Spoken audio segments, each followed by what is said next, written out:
여기 와서 제가 설교를 하러 왔는데 원장님 말씀과 목사님과 이수 목사님 말씀을 들으면서 제가 얼마나 큰 은혜를 받았는지 모릅니다. 우리가 앉아있는 이 자리가 이 믿음의 현장에 지금 앉아있는 것을 알 수 있습니다. 기적의 현장에 앉아있는 거예요. 기적 속에 지금 들어와 있는 거예요. 이 건물 자체가 기적이라는 거예요. 여러분들이 본 하나하나 이 발자국 손때 묻은 이 모든 것들이 기적으로 세워진 이 장소에 우리가 그 안에 지금 들어와 있으니 우리는 기적 안에 들어와 있는 것입니다. 놀라우신 하나님의 능력은 정말 가히 어찌 말로 표현을 할 수가 없습니다. 우리가 다니엘서를 보면 다니엘의 믿음을 통해서 다니엘에게 하나님께서 역사를 해주시는데 다니엘에게 특별한 어떤 그 은사를 주십니다. 다니엘은 하나님의 시간표에 대해서 알려주고 있습니다. 하나님의 시간표를 알려주는데 먼저 느부갓네살의 그 바벨론 왕을 통해서 꿈을 꾸게 만듭니다. 그리고 아무도 해석을 할 수 없는데 그 해석을 꿈은 느부갓네살에게 꾸게 해놓고서는 해답은 다니엘에게 하나님이 주셨어요. 그래가지고 그것을 해석을 하는데 큰 신상에 관한 이야기 여러분 잘 알죠? 다니엘서 2장에 나오는 그 여러 세대에 걸쳐서 이제 큰 제국들이 순서대로 지금 나오는데 머리서부터 발톱까지 이제 여러 제국이 앞으로 하나님의 시간표대로 나오는 그것을 기록을 하고 있습니다. 근데 거기서 가장 이 세상에서 가장 힘있는 나라로 표현되고 있는 이 황금머리가 어느 나라였습니까? 어느 제국이었죠? 황금머리로 표현된 게 어느 제국이었습니까?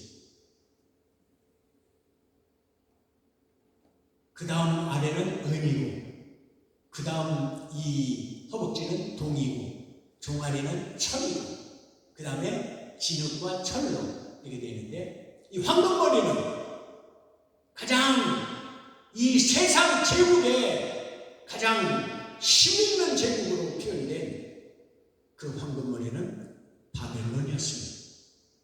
바벨론. 이 바벨론은 바벨탑으로부터 시작된 것입니다. 내 이름을 내자 하늘 높이 하늘에 닿도록 탑을 세우자. 여기서부터 출발하거든요. 하나님이 홍수로 두 번 다시 멸망시키지 않겠다고 말씀을 하셨는데도 불구하고 자 우리가 또 불이 내리면 홍수가 나면 어떡하냐? 높이 성을 쌓자 바벨탑을 쌓은 것입니다. 이것은 무엇을 의미하는 거죠? 세상 사람들은 바벨탑을 쌓고 있는 것입니다. 그런데 이 성경의 제일 마지막 계시록에 보니까 18장에 거기서 최종적으로 무너지는 적그리스도의 세력이 있는데 뭐죠? 무너졌도다 큰 성 바벨론이에요. 이 바벨론이 결국 무너지는 세력으로 나와 있습니다. 그런데 이 무너지는 세력 중에 왕이 바벨론인 것은 그 바벨론이 이제 마지막 심판의 날 무너지는 것을 이제 시대적으로 우리들에게 알려주는 장면입니다. 여러분 이 세상에서는요 돈이 힘 그리고 나라가 무기 국방력 경제력 이런 것이 최고로 칩니다. 그것이 힘 있는 나라에 거기에 다 머리를 조아리게 되어 있습니다. 그런데 성경에서 그것에 대해서 지금 이야기를 하는데 그 세상 제국 중에 최고 힘 있는 바벨론 느부갓네살이 어느 날 옥상에 올라가가지고 사방을 둘러보면서 뭐라고 그랬어요? 이 세상에서 나보다 더 센 놈이 있으면 나오라고 그래. 내가 이 세상을 다 정복했다. 이제 정복할 땅이 없다. 내가 얼마나 위대하냐 라고 말을 하는 그 말이 끝나기도 전에 하나님부터 음성이 들려오고, 너는 이제 그 교만으로 인해서 너는 끝났다. 그래가지고 어떻게 됐어요? 짐승이 돼가지고 풀을 뜯어먹고, 소처럼 풀을 뜯어먹으면서 이슬 맞아가면서 쫓겨나가지고 왕궁에서 쫓겨나가니까 미쳤으니까, 미친 짓거리를 하니까 왕인데, 그래서 왕에서 쫓겨났습니다. 그 아들이 이제 저걸 하고, 그 다음에 어떻게 됐어요? 7년간을 풀 뜯어먹으면서 기어다니면서, 그러면서 7년째 됐을 때, 하나님이 시간이 됐을 때에 비로소 그가 깨닫고, 아하, 하늘을 향해서 내가 잘못했으니, 내가 교만했으니, 하늘에 하나님이 있다는 것을 내가 깨닫지 못하고 내 힘으로 이 모든 것이 이루어졌는 줄 잘못 알았습니다 라고 고백할 때 자신이 정신이 돌아왔다. 여러분들 다 아는 이야기죠. 다 알고 있는데, 이 이야기를 다 알고 있는 그 아들 벨사살 왕이 온 귀족들을 다 1000명을 모아놓고 파티를 하기 시작합니다. 파티를 하는데 술을 마시면서 술이 거하게 이제 취해지니까 교만한 생각이 나서, 이게 내가 이 온 세상을 내가 다스리는 자인데, 내가 이 술보다 더 좋은 것을 먹었을까? 여봐라, 저 예루살렘에서 그 뺏어왔던 성전에서 하나님께 드리며 썼던 그 금잔을 가져와라. 금그릇을 다 갖고 와라. 그래가지고 어떻게 했어요? 하나님이 쓰는 금그릇을 술잔을 채웠어요. 술 퍼먹었다는 거예요. 하나님이 얼마나 화가 났습니까? 무슨 양면이에요? 하나님은 말씀하실 때 직접 사람에게 나타나서 말씀하신 적이 거의 없습니다. 선지자를 보냈죠. 다윗에게도 그렇고 누구에게도 그렇고 왕에게도 그렇고, 왕이 잘못했을 때 어떻게 했어요? 선지자를 보냅니다. 네가 뭐라 그러라, 하나님이 말씀을 대언하라, 가서 전하라 그러잖아요. 그런데 이놈이 전 세계를 지배한 왕이 됐다고 내 성전에 거룩한 것이, 가증한 것이 거룩한 곳에 쓴 것을 보거든 너는 심판을 당할 줄 알아. 멸망을 당할 줄 알아. 이 예수님께서 하신 말씀은 바로 그 장면이 요때 딱 나온 겁니다. 하나님의 것을 가지고 자기의 영광을 돌리면서 우상을 찬양을 했다고. 술 마시면서. 그러니까 하나님이 선지자를 보내지 않고 하나님의 직접 손에 쏙 내려왔어요. 손에 쏙 내려와가지고 벽에다가 글씨를 썼다니까. 하나님이 너무 급하니까, 너무 화가 나니까 그 술판에 직접 손이 내려왔어요. 뭐라고 썼어요? 다 알잖아요. 메네메네 데겔 우바르시. 해석하는 자가 없네. 이 글을 아는 자가 없네. 결국 수성 끝에 다니엘을 불러서 이제 해석을 하는 것 같습니다. 다니엘은 뭐라고 해석합니까? 여러분 다 읽었죠?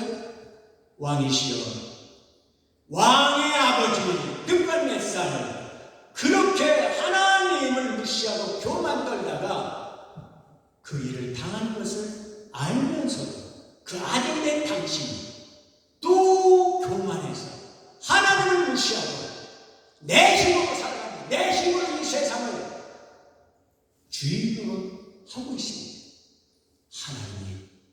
직접 왕을, 이 바벨론을 치리하신다는 그 매네 끝났다 끝장났다 대개 저울에 담아봤더니 너는 불합격이다. 우바르시 왕 이제 제국이 바뀔 것이다 라고 선포를 하는 장면입니다. 여러분, 전 세계를 다스리는 그 바벨론이 그날 망합니다. 하루 만에 망합니다. 어떻게 망했어요? 어떻게 망했어요? 고레스라는 대장군을 세워가지고, 고레스가 나오기 150년 전에 이미 하나님께서 이사야서 44장과 45장에 고레스라는 이름을 꼭꼭 집어가지고 미리 기록을 해놓고, 그 고레스가 바벨론을 쳐들어오는데, 바벨론은 난공불락입니다. 쳐들어갈 데가 없습니다. 왜? 강으로 둘러싸여 있으니까 강이 쉬 감고 있고 한 군데만 열려 있어. 거기는 이제 성문이 있는 곳이. 다른 데는 쳐들어갈 수가 없어. 그런데 그 한 군데 거기만 지키면 되는 거예요. 그러니까 어떤 적을 하더라도 그 바벨론을 함락시킬 수가 없었습니다. 그런데 그 이사야서에 뭐라고 되어 있느냐? 그 강이 말르리라 이렇게 되어 있습니다. 그리고 고레스야, 네가 이제 그 성문을 열고 논문을 열고 노수로 성문을 해놓은 데는 바벨론밖에 없습니다. 그때 당시에 성문을 열고 들어가 열왕들의 허리를 풀고 그 재물들을 너에게 내가 주리라. 내가 너를 나의 사람으로 삼아서, 내가 너를 내 사람으로 삼아서 너에게 바벨론을 주리라 라고 이사야서에 예언했던 그 사건이 바로 벌어진 겁니다. 고레스가요, 이번에서 강을 셋강을 해가지고 다 터가지고 이리 흘러가고 저리 흘러가서는 양쪽으로 150군데를 다 색깔 해가지고 수위가 강물이 다른 데로 다 새버리는 거예요. 그러니까 강물이 수위가 줄겠죠. 주는데 어떻게 됐어요? 성 안에서 나오는 그 수채구멍 있잖아요. 버리는 물들이 흘러나가는 그 수채구멍, 그게 드러난 거예요. 그리고 들어간 거예요. 단 몇 명이. 그런데 아무도 몰랐습니다. 왜? 술판이 벌어졌거든. 이날 바로 이 벨사살 왕이 천명의 그 모든 귀족들을 불러다가 하나님의 잔을 가지고, 금잔을 가지고, 이 황금의 잔이 나를 위해서 오늘 있도다 이러고 있는 그 사이에 하나님은 그 들어가는 구멍을 발견하게 합니다. 그 구멍을 들어가가지고 다 순수해가지고 떨어져 있는데 성문을 열고 한 명도 죽지 않고 그날 단 하루 만에 바벨론 성이 무너진 겁니다. 그래서 여기 나오잖아요. 다니엘서 5장 31절, 그날 밤에 갈대아 왕 벨사살이 죽음을 당하고 나라가 메데아 바사에게 넘어갔더라. 여러분, 이 세상에서 힘있는 자가 누구입니까? 지금 전 세계에서 미국을 당할 수 있는 나라가 있습니까? 미국을 당할 수 있는 힘 있는 나라가 있습니까? 경제적으로도 그렇고 군사적으로도 그렇고 미국을 누가 당합니까? 다들 그렇게 생각하고 있죠? 다들 거기 가서 유학을 해야 되고 거기 가서 뭘 해야 공부하고 와야 좀 알아주고 다 그러잖아요. 지금 미국 눈치를 보고 있지 않습니까? 지금 전 세계가 지금 왜 이렇게 미국이 추락하고 있는 거 아닙니까? 이게 곧 바벨론일 수도 있다는 겁니다. 교만해지는 미국이 그 메이플라워 배를 타고 올 때는 신앙의 자유를 찾아서 미국을 세운 것입니다. 지금 어떻게 됐어요? 동성애법이 통과되어 버렸어요. 몇 년 전에 오바마 때. 이게 지금 미국의 타락한 기독교가 되어버린 거예요. 하나님의 진노하는 어느 순간에 그 악이 차면 하나님의 시간까지 진노의 시간이 임하는 것입니다. 여러분 잘 생각해 보세요. 출애굽을 할 때 하나님께서 아브라함에게 내가 400년 후에 이제 출애굽을 하게 될 텐데 가나안 땅으로 돌아오게 될 텐데 왜 400년 후에 돌아오게 한다고 그랬죠? 왜 400년 후에 돌아온다고 그랬어요? 창세기 15장에 그것이 기록이 되어 있어요. 아브라함에 미리 알려줬습니다. 뭐라고 알려줬어요? 그 땅이 아직 죄악이 가득 차지 아니하니라. 이게 무슨 뜻이에요? 죄악이 가득 차면, 가나안 땅에 죄악이 가득 차면 어떻게 된다고요? 너희들을 내 백성을 출애굽시켜서 애굽에 종됐던 너희들을 출애굽시켜서 그 땅을 진멸해버리고 하나님의 나라를 세우겠다는 뜻입니다. 하나님은 이미 계획이 다 있어요. 고레스를 150년 전에 이미 기록을 해놨고 그 순간에 고레스를 세워서 쓰시고 벨사살 왕을 그날 죽게 만들고 하나님은요 손가락 하나로 죽이기도 하고 살리시는 것입니다. 이 미국이라고요. 미국 새끼손가락 하나 어느 순간 하나님이 콕 찌르면 미국은 언제 어디서 무너지는지 모르고 그 전 세계를 다스렸던 바벨론이 하루아침에 무너지는데 지금 미국이라고 바벨론에 비교할 수 없잖아요. 그 갖고 있는 권세와 힘이 바벨론이 더 크잖아요. 더 온 120 몇 도를 다 다스리는 전 세계를 다스리는 미국은 다 다스리지 못하잖아요. 자기 나라만 좀 힘이 있다 보니. 그런데도 교만하다. 여러분, 하나님께서 누구신가를 우리가 알면, 우리가 기도하고 있는 그분이 어떤 분이라는 걸 알면, 우리는 하나님 앞에 절대 교만할 수가 없어요. 그분이 어떠하신가? 매일매일 대가로우신 하나님의 손에 쑥 이 세계 역사에 쑥 어느 날 개입을 하는 그 순간 그 역사는 끝나버리는 거예요. 아무리 미국 아니라 미국 할아버지라도 끝나는 것입니다. 그러나 하나님의 백성, 하나님의 백성, 택한 백성, 언약의 백성, 하나님은 그 언약을 지키시기 위하여 또 다른 역사를 하는 것입니다. 멸망과 징계의 역사와 축복의 역사들이, 복의 역사들이, 복의 그 근원, 복의 문이 열리는 것을 알 수 있습니다. 하나님이 이스라엘 백성들 범죄로 인해서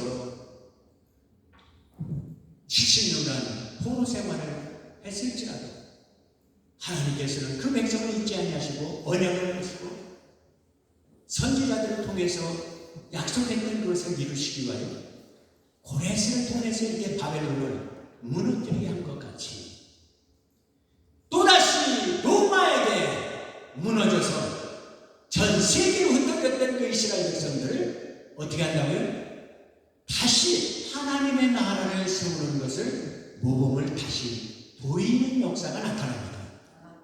그 역사 시작을 하나님의 때가 째깍째깍 됐을 때, 하나님의 시간표가 됐을 때 하나님의 나라를 세우기 100여 년 전에 하나님께서는 작업을 하기 시작하는데 많은 사람이 필요한 것이 아닙니다.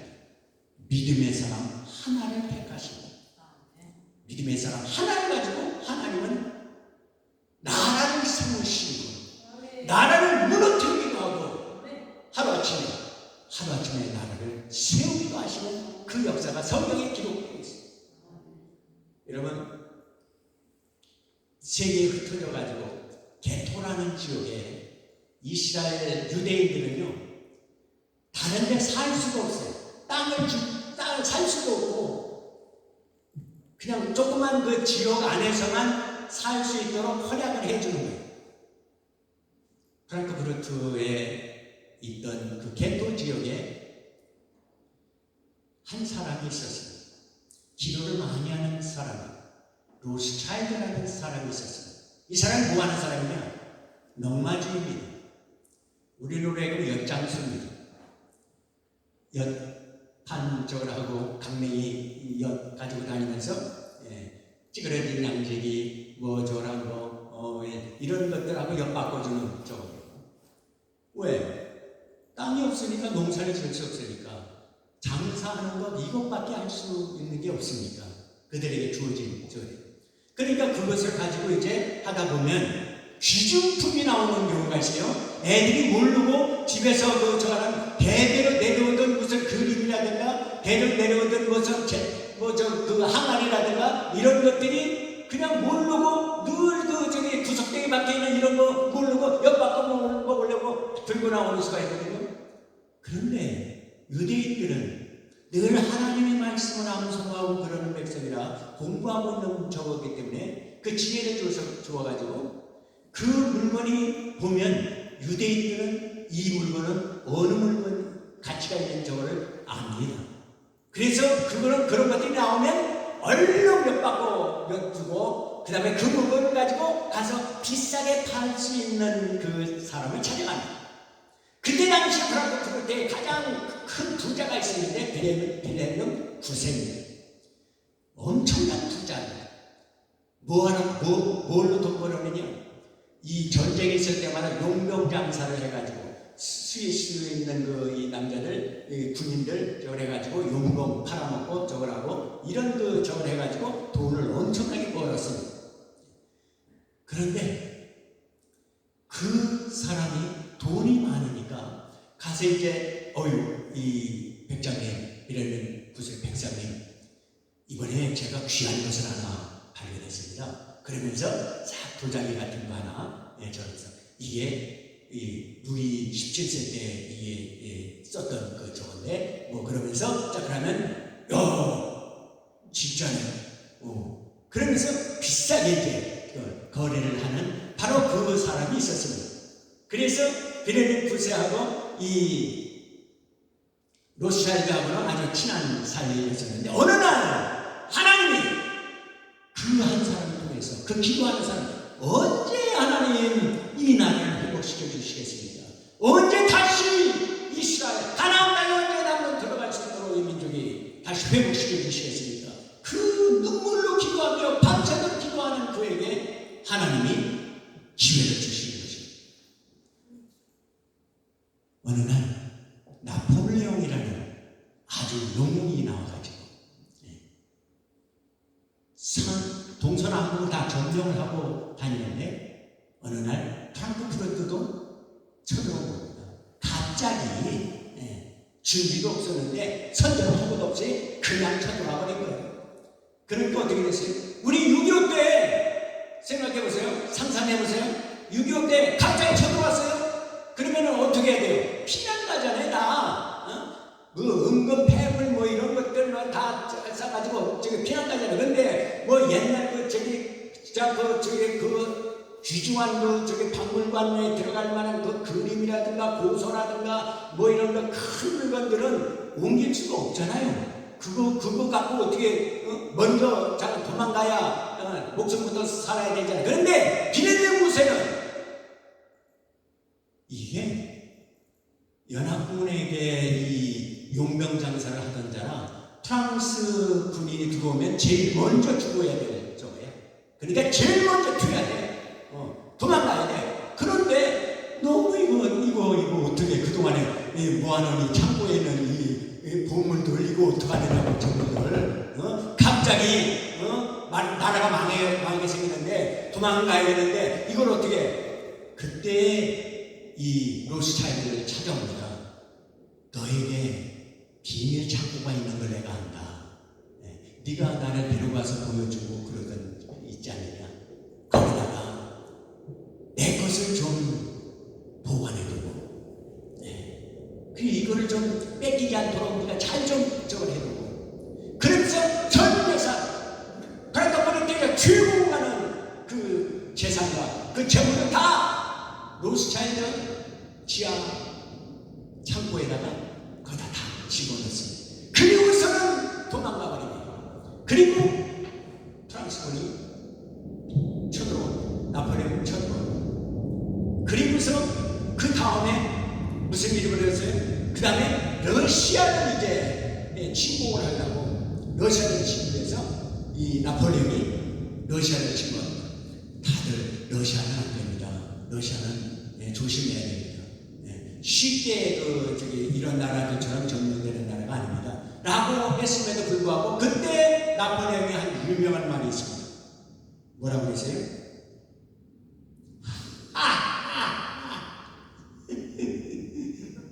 내 사전에 불가능은 없다. 이 한 말, 내 사전에 불가능은 없다. 여러분 이게 사람으로서 할 수 있는 말입니까? 하나님이 아니고서 하나님이 아니고 하나님 외에 내 사전에 불가능이 없다고 얘기를 할 수 있는 교만한 놈이 누가 있습니까? 바로 나폴레옹. 이 말이 뱀명하라. 이 말도 왜 나오는지 아세요? 히말라야 산맥을 넘어가가지고 이태리를 점령을 해버렸거든요. 할 수 없는 도저히 불가능한 일을 자기가 이루었거든요. 그쪽은 방비도 안 했거든요. 그 너무 오래라고 생각조차 안 했습니다. 그런데 그거를 말 타고 넘어갔다니까. 그래서 점령을 해버렸다니까. 이런 내가 러시아 내 사전에 불가능은 없다 라고 한마디 뱉었는데 그것 때문에 어떻게 됐어요? 쳐들어가는데 군대한테 폭격을 맞아서 죽었나요? 싸움하다 죽었나요? 왜 패배를 했죠? 하나님이 눈을 많이 내렸어. 간단해. 눈을 많이 내린 거예요. 그런데 러시아는 쳐들어오면 도망가고 도망갈 때 먹을 거라고는 딴 거 안 남겨놓고 다 태워버리고 도망가고 아무것도 안 남겨놓고 도망가고 땅거리가 넓으니까 너무 깊이 들어왔을 때 엄청난 눈이 쏟아지기 시작합니다. 유사에게도 그렇게 많이 눈이 온 이래가 없었습니다. 그러니까 어떻게 됐어요? 보급부대가 막혀버립니다. 보급부대가 오질 못하는 거예요. 보급이 없으니까 굶어 죽어야지. 왜? 러시아가 도망가면서 사람도 한테 빵 한 조각도 안 남기고 버리고 싹 베어버리고 도망가 버렸거든. 먹을 게 없어. 굶어 죽겠는데 보급부대가 안 오는 거예요. 그래서 어떻게 됐어요? 10만 대군이 다 굶어 죽고 얼어 죽고 10,000명 살아서 돌아왔습니다. 10,000명 살아서. 그때 이제 모든 그 프랑스 군들이 철수를 합니다. 프랑크푸르트에서 다 철수를 해버립니다. 철수를 했다는 소식을 듣고 어떻게 했어요? 비레는 두세가 득달같이 이제 살았다 이제. 아이고 이제 나폴레옹 망했으니까 이제 다시 돌아가야지. 돌아와서 이제 수송을 하는 겁니다. 혹시 로스차일드 그 사람 재물은 어떻게 됐다고 그럽니까? 라고 물어봤더니 물어보는 사람마다 하는 얘기가 로스차일드 망했습니다. 다 뺏겼습니다. 하나도 안 남기고 다 프랑스군이 뺏어갔습니다. 아이고, 그럼 어떻게 된 거예요? 빌레는 무슨 거지도 걸린 거잖아. 거지되잖아. 다 뺏겼다는 거 어떡할 거야? 아니 그것도 물어내라 그럴 수는 없잖아. 그거 다 뺏겨. 아니 군대 와서 저기한테 천재지변인데 어떻게 저래? 낙심이 돼가지고 루시한테 만나러 갔어. 여보게, 참 고생 많아. 네가 거지 됐다는 얘기 내가 다 들어요. 한두 명한테 들은 것이 아니야. 그래도 수고 많았네. 어쩔 것인가? 이게 운명인데 어떡할 것인가? 그랬더니 로스타일드가 뭐라고 했어요? 백작이요, 내 재물은 다 뺏겼는데 백장님의 재물은 고스란히 지켰습니다. 백장님의 재물을 지키기 위해서 터두고 왔는데, 뺏으러 왔는데, 뭔가 있는 줄 알고 왔는데 아무것도 없으면 어떻게 돼? 샅샅이 뒤지다가 백장님 것이 발견될까봐 내 재물은 발견되기 쉬운 데다가 이렇게 배치를 해놔서 그것만 가지고 가버렸습니다. 나는 거지가 됐지만 백장님 재물을 지켰습니다. 여기에 이 벨리 구세가 깜짝 놀래가지고 네가 하나님을 믿는다고 그러더니, 내가 듣기에 네가 하나님을 믿는다. 나도 그래서 너를 믿었는데 너는 정말 하나님을 믿는 자구나. 정말 하나님 여호와 하나님을 네가 믿는 자구나 라고 탄복을 하고 거기에 무릎을 꿇고 하나님께 영광을 돌렸습니다. 그러면서 이제 내 재물은 이미 없어진 것이나 마찬가지니 이제 내가 너에게 이 재물을 다 주겠다.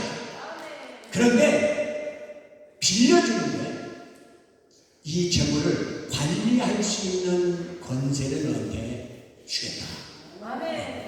그러니까 네가 이 재물을 마음껏 관리를 하고 빌려주기도 하고 뭐도 하고 다 저거다 투자를 하기도 하고 다 해가지고, 요즘 그때도 은행이 있었으니까 은행 이자 1%인지 2%인지 모르지만 그 2%만 나에게 주면 된다. 그리고 나머지 재산 관리는 네가 해라. 재산 관리인으로 취업을 한 겁니다. 로스차일드는 이제 이 재물을 가지고 마음껏 이제 투자를 하고 장사를 하고 할 수 있는 조가 생겼습니다. 그래가지고 어떻게 했어요? 5 아들이 있는데 5 아들 중에 맏아들은 프랑크푸르트에 있고, 그 다음에 한 아들은 영국으로 보내고, 한 아들은 프랑스로 보내고, 한 아들은 이태리로 보내고, 각 세계 각국의 중요한 쪽에 보내가지고 이제 무역을 시작을 하는 것입니다. 그래서 이 무역을 저걸 해가지고 많은 재물들을 이제 쌓기 시작합니다. 그래가지고 결국은 얼마나 많은 돈을 벌었는지. 그런데 한 가지 여러분 생각해 보세요. 어느 회사 하나가, 큰 삼성이라는 그 회사가 이렇게 돈을 많이 벌어서 크게 됐습니다. 그런데 그 삼성이라는 그 회사 하나의 재물을 가지고 나라를 세울 수 있는 그 경제가 될까요? 한 회사가 갖고 있는 돈을 가지고 나라를 세울 수 있습니까? 그거는 불가능한 거고요. 나라를 세우려면 그거보다 엄청나게 더 많은 돈이 있어야 됩니다. 그러면 하나님은 어떻게 해서 그 돈을 벌게 하셨을까요? 참, 이걸 여러분들이 하나님이 역사하신 세계 역사를 보면은요, 무릎을 치고 정말 하나님이 살아계시는 걸 아느냐, 인정을 안 하느냐, 안 하느냐, 살아계신 하나님을 인정을 안 하느냐, 안 할 수가 없는 겁니다. 어떤 일이 벌어졌느냐? 나폴레옹이요, 엘바 섬에 이제 가둬버렸어요. 황제 타탈해버리고, 그리고 루이 18세가 이제 다시 등극을 했습니다. 그런데 하나님이 이 나폴레옹을 탈출시킨 거예요. 애가슴에서. 그래가지고 100일간을 다시 씁니다. 하나님은 100일간을, 나폴레옹이 100일간 활동할 수 있는 이 시간을 줍니다. 탈출해가지고 이 루이 18세를 향해서 이제 가는 겁니다. 군사들은 1명, 2명 모여가지고 1000명 정도의 군사가 모였습니다. 그러니까 루이 18세가 탈출해서 나폴레옹이 쳐들어온다는 얘기를 듣고 어떻게 했어요? 그때 네 장군이 있습니다. 네라는 장군이 있었는데 네 장군에게 네가 가서 4만의 군사를 가지고 가서 쳐보셔라. 1000명밖에 안 되는데 아무리 신축기권한 나폴레옹일지라도 1000명 가지고 어떻게 4만을 이길 수 있겠느냐. 네가 나가라. 네 장군이 4만의 군사를 이끌고 나폴레옹하고 딱 마주칩니다. 그때 여러분들 역사를 한번 읽어보세요. 그때 무슨 일이 벌어졌어요? 네 장군이 나폴레옹을 보자마자 무릎을 탁 꿇으면서 폐하! 왜 이제서야 오십니까? 라고 항복을 해버리니 싸움도 안 해버려요. 항복을 해버렸어요. 그러니까 어떻게 됐어요? 프랑스가 다시 나폴레옹 손으로 들어간 거예요. 그래가지고 이제 100일간은 이제 다시 옆에 나라들을 침공하고 저러면서 먼저 번의 실패를 경험 삼아서 이번에는 더 치밀하게 이제 전쟁을 하기 시작하는데 마지막 전투가 무슨 전투예요? 우리 학생 나폴레옹의 마지막 전투가 어디서 벌어진 전투예요? 기억하니? 워터루 전투 알지? 들어는 봤죠? 워터루. 예. 워터루에서 마지막 이제 영국과 이 연합군들을 하고, 예, 이 프랑스 이제 이 군대하고 이제 마지막 전투를 하는 것입니다. 그래가지고 워터루에서 이제 전투를 하려고 이제 모이는데 지금 연합군은 둘로 나눠져 있어요. 저 프랑크푸르트에 있는 이 4만의 군대가 와야 되고 이쪽에 영국군이 와야 되고 지금 윌링턴 장군이 이끄는 쪽으로 와야 되고 그 다음에 이제 그 나폴레옹하고 이제 저거 하는데 나폴레옹이 기가 막힌 그 작전을 펴는데 어떻게 되느냐 이 프랑크푸르트가 합류하기 전에 따로 가가지고 각기 전쟁을 펼치고 그거를 물리쳐버려요. 그래서 도망가 버렸어요. 그러니까 어떻게 됐어요? 영국밖에 안 남았잖아. 이건 식은 죽 먹기지. 예? 둘이 합하면은 장군들보다 군사가 많지만 분리돼 버렸으니까 하나님 쫓겨나가 버렸으니까. 그래서 자신하고 다시 워터로 다시 돌아온 겁니다. 그런데 하나님이 이번에도 쓱 하나님의 손이 개입을 한 겁니다. 이번에는 눈이 아니라 이번에는 비가 내리기 시작합니다. 새벽같이 그날 이제 새벽이 되면 이제 전투를 시작해야 되는데 영국군 혼자서는 감당을 하지 못하거든요. 네. 그런데 영국 본토에서는 무슨 일이 벌어졌느냐? 이 소식을 듣고서 잘 생각해봐요. 이제 프랑스가 이겼다. 영국이 졌다. 그러면 무슨 일이 벌어질까요? 영국에 있는 주식은 살아남을까요? 다 뺏길 거 아니에요. 프랑스가 이제 점령하면 프랑스 거리 되버릴 거냐? 그러니까 저 주식을 팔려고 서로 먼저 팔려고 성이 벌어지고 폭락이라는 주식이 똥가고 아무 사는 사람이 없어. 왜? 그거 사봤자 나라가 망하면 네 아니잖아. 뺏길 거잖아. 그걸 누가 사느냐고. 바로 그 순간 비가 쏟아져가지고 나폴레옹이 가장 잘하는 장기가 뭐냐면 나폴레옹은 포병장군이거든. 포를 기가 막히게 정확하게 쏴야 됩니다. 정확하게 포격을 해놓고서는 기마대가 가가지고 쓸어버려. 이게 나폴레옹 전법이었거든요. 그것이 늘 승리를 했거든요.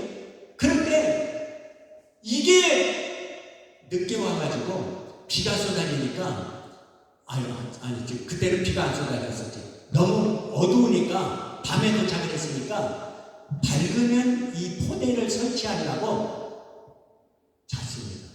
쉬었어요. 그런데 밝아지자마자 비가 쏟아지기 시작해가지고 진흙탕거리가 됐는데 이 포대를 설치를 하는데 포대를 설치를 할 수가 없어. 진흙탕구두기가 어떻게 저걸 해? 이 포는 붕 쏠 때 이게 뒤로 확 물러나. 이걸 단단하게 박아야 이제 정확하게 포격이 되는 건데 붕 하면 미끄덩 쭈끄덩 이래가지고 이게 전쟁이 되겠습니까? 이 전쟁은 누가 했어요? 하나님이 한 겁니다. 하나님이 어떻게 전쟁을 승리하게 만든 겁니다. 그런데 더 중요한 것은 프랑스의 로스차일드 아들이 프랑스에도 있다고 그랬죠. 영국에도 있다고 그랬죠. 이 대륙을 하나씩 보내가지고 다 이 중개 무역을 한다고 그랬죠. 이 프랑스에 있는 로스차일드 아들이 이 소식을 제일 먼저 접한 겁니다. 영국이 이겼다. 온 재산을 다 형제들 것을 다 모아가지고 영국으로 튀는 겁니다. 그래가지고 영국에 있는 그 아들 형제를 통해서 땅바닥에 떨어져 있는 주식들을 싹 사는 겁니다. 돈 얼마 안 가지고서도 싹 사먹었어요. 그런데 그 다음날 영국이 승리했다는 소식이 그 다음날 도착합니다. 그럼 이 주식 가격은 어떻게 될까요? 옛날 가격보다 더 올라가죠. 이래서 로스차일드가 어마어마한 한 나라의 재물이 한 사람의 한 가문의 손에 확 다 들어와 버린 거예요. 그래가지고 이것을 로스차일드는 기도하는 사람이었기 때문에 이것을 하나님은 나에게 이 재물을 준 것은 이스라엘이라는 나라를 다시 세우기 위해서 나를 사용한 것이다. 나는 하나님의 일꾼이다. 청지기 일꾼이다. 그것을 가지고 이제 하나님의 나라를 세우는데 쓰는 겁니다. 그래서 지금도 이스라엘에 가면 로스차일드 거리라는 거리 이름에다가 로스차일드 이름을 붙여주는 거리가 있습니다. 얼마나 많은 돈을 거기에 쏟아부었습니다. 그러겠습니다. 나라의 한 민족, 한 나라를 세우는데 하나님은 한 사람을 택하면 믿음 있는 한 사람만 있으면 한 나라를 세우시는 것입니다. 하나님은 아무리 온 세상을 다스리는 최고의 강대국 바벨론일지라도 벨사살 왕 하나 때문에 그날 제국이 무너져버려요. 이것은 하나님이 하시는 분이에요. 내 재물이 많다고요? 내 재주가 많다고요? 내 지식이 많다고요? 새끼손가락 하나는 꼭 누르면 그저 죽거나 병신되거나 망하거나 여러분 이것이 저 하나님의 능력. 우리는 뭐하는 사람이냐? 바로 이 하나님의 능력을 전하는 자예요. 우리는 바로 그것을 대언하는 자예요. 이 하나님을 믿으라는 겁니다. 네가 살려면 하나님을 믿으라는 겁니다. 하나님이 갖고 있는 이 권세가 사람이 갖고 있는 재주거리 이런 거 가지고 비교할 수가 없는 것이니까 하나님이 하신다는 것입니다. 이거를 믿으라. 믿는 자, 영접하는 자, 걔는 하나님의 자녀가 되는 권세를 주셨습니다. 그 이름을 믿는 자, 하나님의 그 능력을 믿는 자, 그에게는 하나님의 자녀가 되는 권세를 주셨으니 그는 늘 하나님 그 한 사람을 가지고서도 하나님은 나라를 세울 수 있는 능력이 있는 분이에요. 세상의 능력자라도 하루아침에 망하게 할 수 있는 능력자라는 거죠. 바로 우리가 전하는 이 하나님, 그 하나님의 능력이 바로 여기에 있습니다. 이 능력이 여러분과 나에게 이 기도가 함께 할 때, 여러분 원장님 얘기 늘 많이 듣잖아요. 저도 와서 들으면서 하나님이 함께 하시구나, 하나님이 동행하시는구나, 하나님이 발자국을 이렇게 눈에 띄게 보여주시는구나, 함께하는 것을 보여주는 거예요. 우리가 아는 일은 바로 그겁니다. 우리는 바로 그 증인요, 증거를 가진 증인요. 봐라, 하나님이 이렇게 하셨다. 봐라, 원장님을 봐라, 하나님이 이렇게 역사하셨다. 증인이야, 증인. 증거하는 거야. 우리는 바로 그 증거를 가진 자, 여러분과 내가 되어야